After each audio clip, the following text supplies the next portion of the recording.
Uribe tiene dos caras de la moneda. ¿Cuándo inicia todo este fanatismo por Uribe? Cuando Colombia estaba sumergida todavía en la guerra fuerte contra las guerrillas de las FARC, por decir algo, eso fue en los años 1900 y pico, había una gran inseguridad en el país. En las ciudades, pues la guerra como tal nunca se ha sentido tan fuerte como en el campo.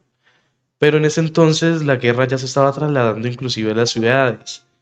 Por decir algo, había muchos retenes ilegales de las FARC, había una ola de crimen impresionante en todo el país en general, había muchísimos secuestros, había muchísimas extorsiones.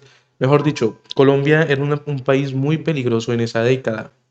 En la década de los 80, de los 90, de los 2000, esos 30 años, Colombia es un país bastante peligroso, precisamente por eso, por todo el tema de la guerrilla y de la guerrilla secuestrando gente, extorsionando gente, haciendo retenes ilegales, extorsionando, etcétera, etcétera, etcétera.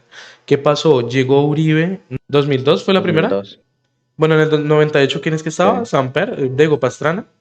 Pastrana, Pastrana. Bueno, 98 estaba Pastrana y eso se volvió un caos por el estado de excepción que les hizo y prácticamente Pastrana le regaló un territorio a las FARC. Entonces ustedes se imaginarán cómo se puso el país, peor aún, porque les hizo una especie de tratado en el que se estaban haciendo pasito, pero bueno, eso terminó en darle un pedazo del país a las FARC. Entonces, ¿qué pasa? En el 2002 llega Uribe con su seguridad democrática. ¿Y qué pasaba con esta seguridad democrática? Que entre comillas, el tema de la seguridad democrática de Uribe era yo no transo con nadie. Si usted es de la guerrilla se muere. O se entregan o se mueren, así de simple. Ay, que venga, charlemos, que no, o se entregan o se mueren. Ese era el lema de Uribe prácticamente. El dilema como tal, ¿cuál fue? Por un lado, tenemos a una parte de la ciudadanía que ama a Uribe, porque a través de esa seguridad democrática logró que la guerrilla de las FARC retrocediera y se volviera de nuevo una guerrilla controlada.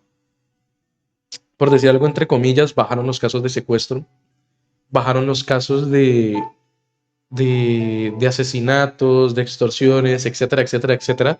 Y él sí, hay que reconocerles esa parte. A través del ejército diezmó mucho las fuerzas de las FARC, es cierto. Pero ¿qué pasó? Todo lo llevan a los extremos. Al final buscan la manera de hacerlo mal.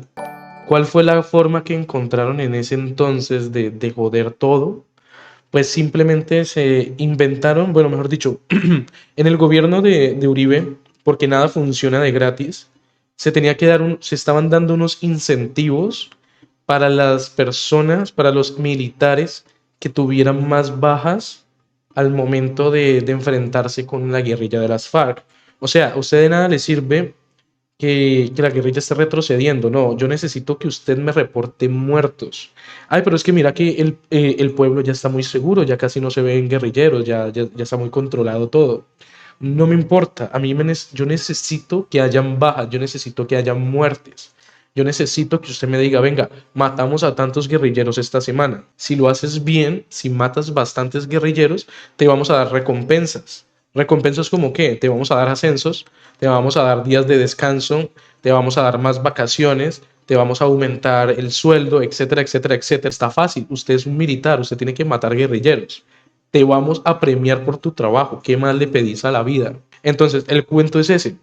Por decir algo, hay una parte de la población que le está muy agradecida a Uribe por darle duro a la guerrilla de las FARC. Porque la guerrilla de las FARC, recordemos, pues es una fuerza militar ilegal que extorsiona, que mata, que secuestra, hace de todo. Pero ¿qué pasó entonces con estas recompensas? Que los militares, al verse sumergidos en este caos de venga, es que tengo que dar bajas, sí o sí, no importa cómo. ¿Qué pasó? Comenzaron a crear lo que se llamaba o lo que se conoce hoy como los falsos positivos. ¿Qué eran los falsos positivos? Eran personas que las hacían pasar los militares como muertos en combate. El ejército mismo llegaban en los camiones, así por decir algo como hacen las recogidas de hoy en día de los muchachos que no tienen la libreta militar, los montaban al camión, venga, camine, vamos que en el ejército necesitamos que hagan unas obras. les vamos a dar buen trabajo, etcétera, etcétera, etcétera. Se los llevaban para un terreno totalmente alejado de la civilización. ¿Qué hacían? Por decir algo, los hacían correr, por decir algo, llegaban, se vestían con las botas, todo el cuento, le decían, bueno, salgan corriendo, porque los vamos a matar. Y literalmente, pues los muchachos en su afán, pues salían corriendo, efectivamente, les disparaban, los mataban, y a esos cadáveres después iban y los hacían pasar como personas abatidas en combate, cuando en realidad eran campesinos que simplemente fueron por una oportunidad de trabajo y terminaron muertos. Ese es el fenómeno que se conoce hoy en día como los falsos positivos de Colombia. Y pues, ¿por qué surgió? Pues a causa de la política de la seguridad democrática de Uribe. Entonces, por decir algo, siempre van a haber esas dos caras de la población. Por un lado está la población que dice, no, es que Uribe nos salvó de la guerrilla.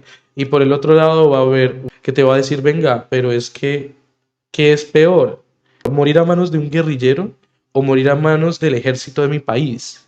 Entonces, pues ambos lados tienen un poco de la razón.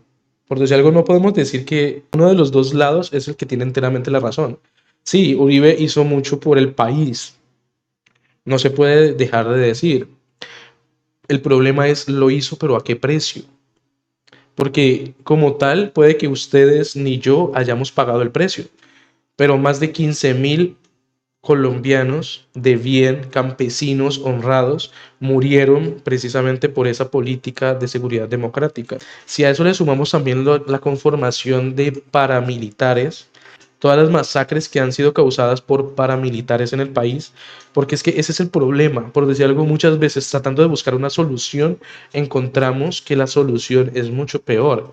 Al comienzo, la guerrilla de las FARC tenían causas loables y causas buenas, porque de verdad el gobierno de ese entonces, que era, si no estoy mal, conservador, estaba prácticamente exterminando a la población liberal del país. Y todo este cuento de conservadores contra liberales y en esa pequeña guerra civil que habían en Colombia es que nacen las guerrillas de las FARC, en las cuales los campesinos, cansados de que esos grandes... de que esos grandes poderes que gobernaban el país tomaran decisiones por ellos y que los mataran si quisieran, y dijeron, venga, yo ya estoy cansado de esto, voy a defenderme de la persona que me está oprimiendo, y se crearon las guerrillas de las FARC.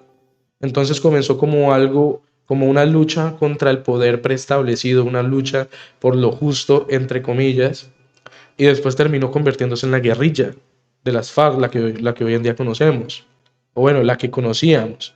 ¿Y qué pasó después de eso?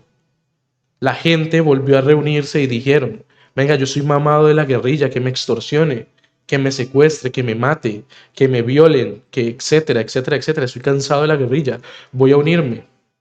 Se unen y forman grupos paramilitares, o sea, entre comillas, que son grupos que están a favor del ejército, paramilitares, pero que no son legales. No soy parte del ejército como tal, pero me uno como si lo fuera, entre comillas, muy, muy, muy entre comillas. Porque pues, ¿qué hago yo? Apoyo al ejército nacional que no está en ciertas zonas para combatir este ejército guerrillero de las FARC. Entonces, entre comillas, los llegaron siendo los buenos, defendiendo a las personas de los guerrilleros y enfrentándose a la guerrilla, enfrentándose a esos grandes demonios de la guerrilla de las FARC. Pero ¿qué pasó? Después estos paramilitares iban a pueblos que ellos consideraban que eran guerrilleros, o sea, por decir algo, todo un pueblo, llegaban y decían, venga, es que ustedes están aliados con los guerrilleros, ustedes les ayudan a los guerrilleros. Por lo tanto, háganme el favor, todos los hombres necesito que vayan a la plaza a tales horas. Cuando los hombres llegaban a la plaza a esas horas, simplemente los hacían arrodillarse y los fusilaban, sin ninguna prueba, puros asesinatos extrajudiciales, porque ni siquiera eran parte del ejército. Cuando llegaban los paramilitares, el ejército no estaba en ningún lugar. ¿Por qué? No es porque les tuvieran miedo a los paramilitares, no. Es porque precisamente trabajaban conjuntamente. Los paramilitares prácticamente tenían línea directa con los generales y altos mandos del país. Y les decía, venga, nosotros vamos a ir para este pueblo y vamos a formar el militar. Por favor, váyanse. Colombia es un país demasiado extremista. Siempre por solucionar un problema abrimos otro más grande. Entonces, por decir algo, nos las hemos pasado a punta de combatir fuego con fuego. Ese es nuestro gran problema como colombianos. Nosotros tratamos de combatir el fuego con fuego y eso que nos ha llevado a que todos resultemos quemados, a que todo el país esté en llamas, literalmente. ¿Alguna solución para eso? No de momento. Simplemente tenemos que ser fuertes y tratar de no morir en el intento. No sé, creo que esa historia de Uribe da más miedo que muchas películas de las que hemos visto acá en los martes de terror.